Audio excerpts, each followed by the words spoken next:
রোজা রেখে যে ব্যক্তি মিথ্যা কথা, মিথ্যা কাজ মানে পাপ কাজ, অন্যায় কাজ ছাড়তে পারলো না, তার না খেয়ে থাকা, না পান করে থাকাতে আল্লাহর কিছু যায় আসে না।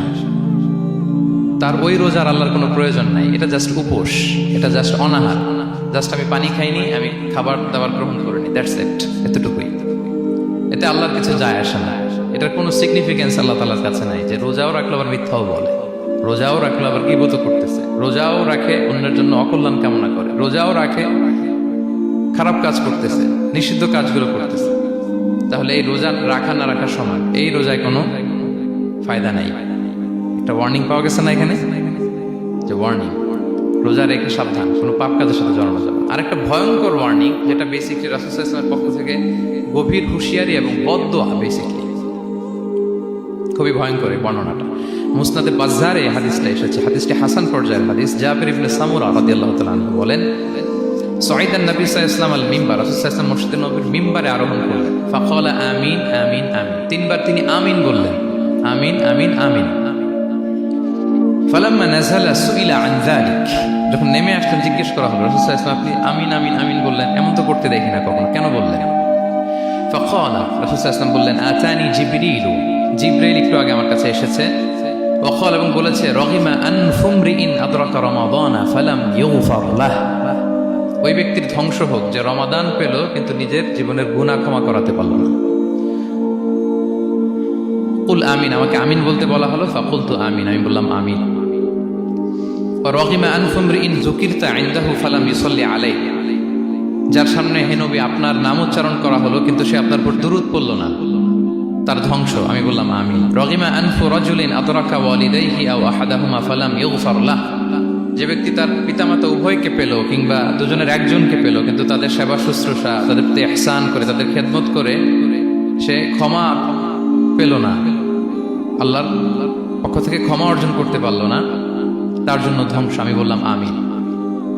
সম্মানিত সুধী, রাসূল সাল্লাল্লাহু আলাইহি ওয়াসাল্লামের পক্ষ থেকে বদদোয়া, হুঁশিয়ারি এবং তাদের ধ্বংসের জন্য রাসূল সাল্লাল্লাহু আলাইহি ওয়াসাল্লাম আমিন বলেছেন। কে আমিন বলেছেন বলেন তো সবাই?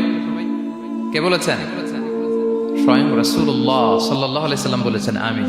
রগিমা আনফু ইমরিইন আদরাকা রমাদানা ফালাম ইউগফার লাহ, ওই ব্যক্তির ধ্বংস যে রমাদান পেল কিন্তু নিজের গুনাহ ক্ষমা করাতে পারল না।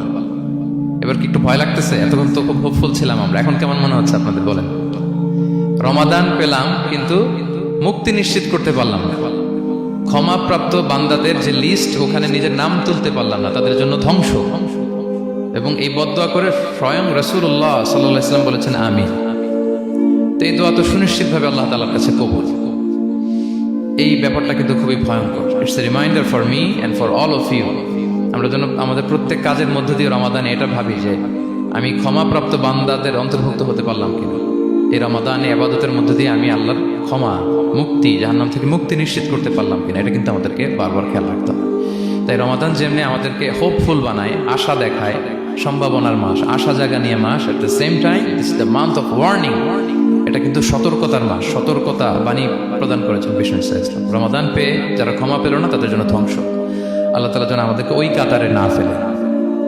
আল্লাহুম্মা জাআলনা মিন উতাকাইকা মিনান নার ফি শাহরি রমাদান, আল্লাহুম্মা আমিন। যারা ক্ষমাপ্রাপ্ত বান্দা হবে আমরা যেন তাদের অন্তর্ভুক্ত হতে পারি, আল্লাহ তুমি কবুল করো।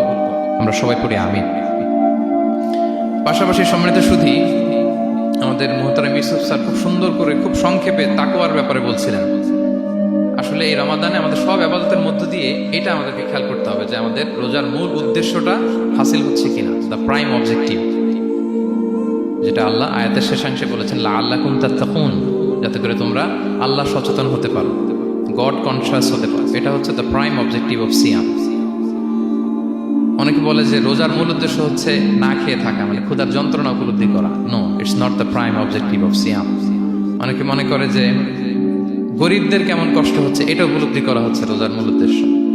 এরকম অনেক উদ্দেশ্যের কথা বলে, এগুলো একটাও কিন্তু রোজার প্রাইম অবজেক্টিভ না। প্রাইম অবজেক্টিভ আল্লাহ তাআলা বলে দিয়েছেন লাআল্লাকুম তাত্তাকুন, মানে যাতে করে তোমরা আল্লাহ ভীরু হতে পারো। সো আমাদের সিয়াম, কিয়াম, আমাদের সমস্ত প্রচেষ্টার মধ্য দিয়ে এই লাআল্লাকুম তাত্তাকুন অ্যাচিভ হচ্ছে কিনা এটা আমাদের খেয়াল করতে হবে। যদি অ্যাচিভ হয়, so we are on the right track, তাহলে আমরা রাইট ট্র্যাকে আছে। আর যদি দেখেন যে না, এই লাআল্লাকুম তাত্তাকুন এ সামথিং মানে এখানে কোনো একটা সমস্যা হয়ে যাচ্ছে। লাআল্লাকুম তাত্তাকুন, এই যে প্রাইম অবজেক্টিভটা, এটা হচ্ছে না আমার। আল্লাহ সচেতনতা আসতেছে না, মানে Allah is watching me, to enhance the sense that he is watching us. এই সেন্সটা নিজেদের মধ্যে ডেভেলপ করা যে কেউ না দেখলেও আল্লাহ কিন্তু দেখে। এই চিন্তাটা, এই সেন্সটা যদি আমাদের মধ্যে ডেভেলপ করে প্রতিনিয়ত আমাদের প্রত্যেকটা কাজের মধ্যে দিয়ে, তাহলে এভরিথিং ইজ ফাইন। আর যদি মনে হয় যে না লাআল্লাকুম তাত্তাকুন অ্যাচিভ হচ্ছে না, তাহলে আমাদেরকে একটু রিভাইজ করতে হবে। 17টা রমাদান আমরা কাটিয়েছি, আমাদের যদি লাআল্লাকুম তাত্তাকুন অ্যাচিভ না হয়, আল্লাহর ভয়, আল্লাহর সচেতনতা, তাহলে আমাদেরকে নতুন করে আবার ভাবতে হবে প্রিয় সুধী। এবং এই সিয়াম আমাদেরকে সংযমী বানায়, সংযত বানায়, মানে আমরা যেন আমাদের ডিজায়ারের উপর কন্ট্রোল করতে পারি, এটা আমাদেরকে শেখায়, যেটা বছরের অন্য মাসে হয় না। অন্যান্য মাসগুলোতে আমাদের প্রবৃত্তি আমাদের উপর জিতে, আর এই রমাদানে আমরা প্রবৃত্তির উপরে জিতে। We control on our desire. অন্য মাসে আমরা খেতে মনে চায় খাই, পান করতে মনে চায় পান করি, বিবাহিতরা ফিজিক্যাল ইন্টিমেসিতে যেতে চাইলে যেতে পারে, কিন্তু রমাদানে দিনের বেলা খেতে চাচ্ছি, খাওয়া যায় না। পান করতে মনে চায়, খুবই তৃষ্ণার্ত, নো, করা যাবে না। হালাল পন্থায় বৈধভাবে দিনের বেলা বিবাহিতরা কোনো ইন্টিমেসিতে যেতে পারবে না। তাহলে আমরা প্রবৃত্তির উপর কন্ট্রোল করতে শিখি। সারা বছর প্রবৃত্তি, ডিজায়ার, এটা আমাদের উপর কন্ট্রোল করে, আমাদের উপর জিতে। আর রমাদানে আমরা প্রবৃত্তির উপর জিতি। সো এই প্রবৃত্তিকে আমরা কন্ট্রোল করতে পারতেছি কিনা, এটা আমাদেরকে খেয়াল রাখতে হবে আমাদের সমস্ত কাজকর্মের মধ্য দিয়ে। পাশাপাশি এই সিয়াম আমাদেরকে মুক্ত হস্তে দান করতে শেখায়, বেশি বেশি করে চ্যারিটি করা, দান করা। এবং হাদিসে এসেছে যে রাসূল সাল্লাল্লাহু আলাইহি ওয়াসাল্লাম তিনি সবচাইতে বেশি দানশীল হয়ে উঠতেন রমাদানে। ওয়া কানা আজওয়াদু মা ইয়াকুনু ফি রমাদান, সবচাইতে দানশীল হয়ে উঠতেন। আজওয়াদু বিল খাইরি মিনার রিহিল মুরসালা, প্রবাহিত বাতাসের চাইতেও বেশি দানশীল হয়ে উঠতেন। প্রবাহিত বাতাস যেমনি সবার গায়ে ঠান্ডা শীতল বাতাস দেয়, এখানে মুসলিম অমুসলিম, বিশ্বাসী অবিশ্বাসী, কাফির, কোনো ভেদাভেদ নেই, সবাই এটার উপকার পায়। তেমনি রমাদান আসলে রাসূল সাল্লাল্লাহু আলাইহি ওয়াসাল্লাম এত বেশি বদান্যতা, দানশীলতার মধ্যে দেখা যেত, কোনো ভেদাভেদ ছিল না, অনেক বেশি দান করতেন এবং দান করতে উৎসাহিত আমাদেরকে করেছেন। এটা আম, ইফতার শেয়ার করা, ফুড শেয়ার করা, রাসূল সাল্লাল্লাহু আলাইহি ওয়াসাল্লাম অনেক উৎসাহিত আমাদেরকে করেছেন। এক ঢুক দুধ খাইয়ে, একটা খেজুর খাইয়ে, এক ঢুক পানি খাইয়েও যদি আমরা কোনো রোজাদারকে ইফতার করাই, সে রোজা রেখে যে সওয়াব, সে সওয়াব আল্লাহ তাআলা আমাকেও দিবে। আর পরিপূর্ণ উদরপূর্তি করে ইফতার করালে রাসূলুল্লাহ সাল্লাল্লাহু আলাইহি ওয়াসাল্লাম বলেন, সেই কঠিন কিয়ামতের ময়দানে আল্লাহ তাআলা হাউজে কাউসারের পানি দিয়ে তার তৃষ্ণা দূর করবে। সুবহানাল্লাহ ওয়া বিহামদিহি। পাশাপাশি সিয়াম আমাদের কমিউনাল স্পিরিটটাকে বাড়ায়। এই যে স্যার বলতেছিলেন যে আমাদের ছাত্ররা ইউনাইটেড, টিচার্স কমিউনিটি ইউনাইটেড, পুরো বাংলাদেশ কমিউনিটি ইউনাইটেড। এই যে আমরা যে ইউনাইটেড, তার একটা চিত্র কিন্তু এই যে দেখা যাচ্ছে। এই রোজা আমাদেরকে ইউনাইটেড করে, একত্রিত করে, আমাদের একটা কমিউনাল স্পিরিট কিন্তু এই সিয়ামের মধ্যে দিয়ে দেখা যায়।